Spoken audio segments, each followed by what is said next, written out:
So you all know what this is, a QR code, okay?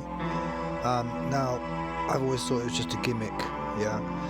I used to work in website testing. I asked one of the high-up guys, I said, what do you think of QR codes? He says, no one uses them.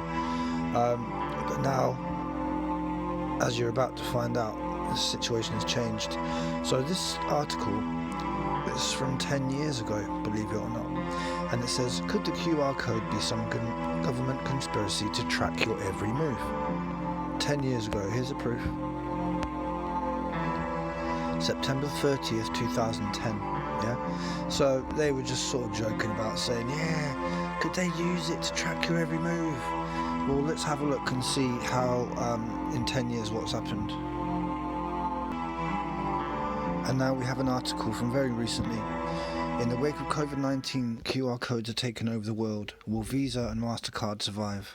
So that's a massive title, yeah?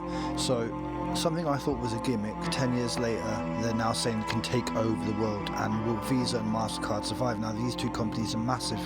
They have so much money, so this must be something big if it could put them out of business. So let's read on. With QR codes, you can also create a cashless payment infrastructure. Okay? This is now being actively used by countries with developing economies such as China, India and Brazil, and it also appears the coronavirus pandemic could well spread this practice around the world. Okay? So we were saying that they want to get rid of cash. They've already told you a long time ago that they suspect that COVID-19 is supposedly can be spread through cash money. So they're trying to work out ways of getting rid of cash, yeah? So here's one that you have on your phone. Also, the stores that have opened up recently, they're saying that they're going to discourage it. So there's a big movement now to get rid of cash, and this is part of it, okay? Right, now let's read on. Remember what I said about that article 10 years ago, joking about can they track you?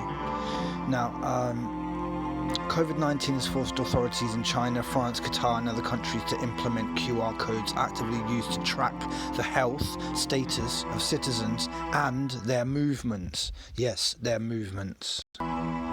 Okay, so what we thought was a conspiracy is actual fact now, okay?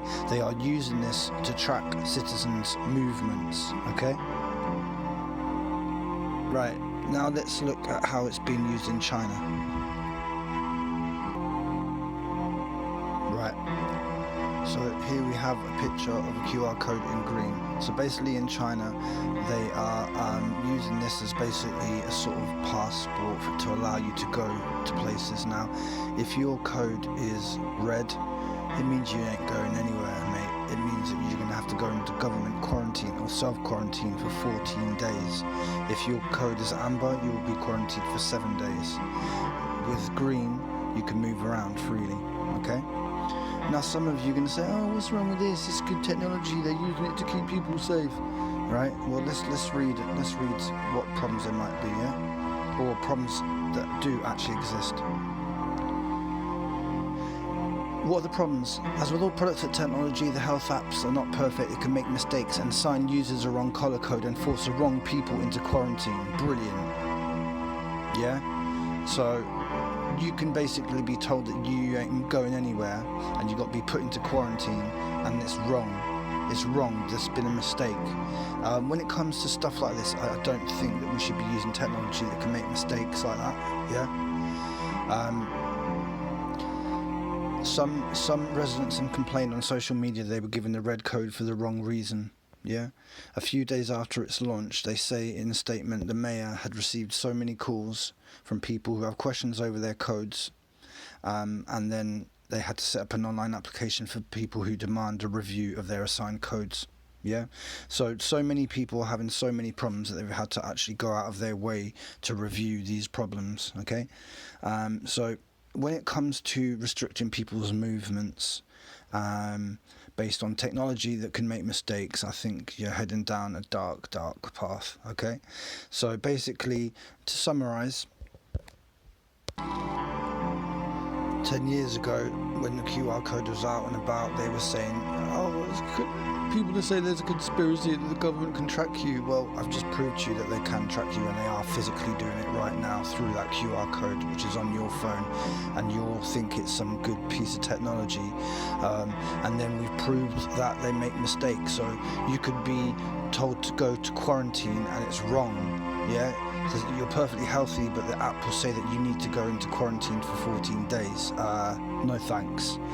And also we've proved that it's a payment method now that's going to be used, and like we said, they're trying to get rid of cash. They're trying to say that the virus is spread through cash. If there's no cash, if your card doesn't work or the computer systems don't work, you can't pay by cash because they got rid of it. Just remember that. Yeah, because a lot of you will say, well, I don't use cash anyway. Well, cash is good, yeah, in case you need it in emergencies. Also, a lot of people in this world get paid cash in hand.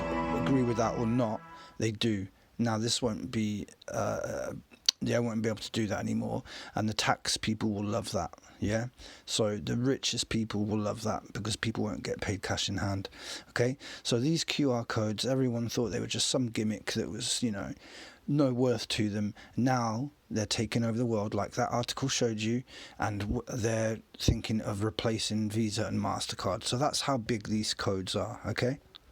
And this is a way of the government tracking your every move, like some Blade Runner shit, yeah? Or some futuristic mass surveillance system imposed upon everyone.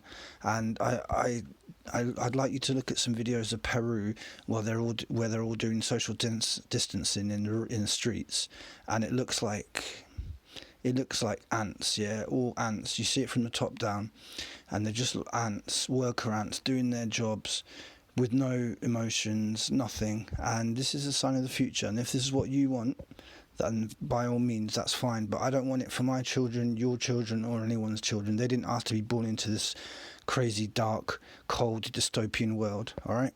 So please wake up, see things for what they are, and let's do something about them. Take care, everyone. Peace.